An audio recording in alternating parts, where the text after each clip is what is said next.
তুই নিতে হবে না কেটে দিতে হবে গো? হ্যাঁ তুল দাও। কেটে দিতে তোমরা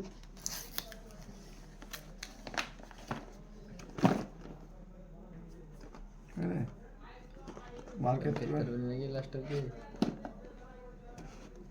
বাহ, এই হলো বের কর কি গয়া এক কি কাস্টমার আর বের করছে না।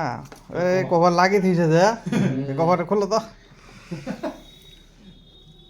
ব্র্যান্ডেড কোম্পানি না, কাস্টমারকে খাটা বাহ। মাল দিচ্ছেন না। ও, চল পলিথিন না কেটে কাটা দারুণ হয়েছে এটা হলো। এগুলো আছে না সেই ছোট মোবাইল রে আমাদের তো ছোট লো কস্ট ইএমআই নোরা নিজের বড় নড়াই করে গেছে। দাও। সুদনের কথা এমন দিয়ে আসবে কাম তো দাম কিছু দাও দাও দাও মোবাইলটা কি হিসেবে করতে দাও বলতে হইব গে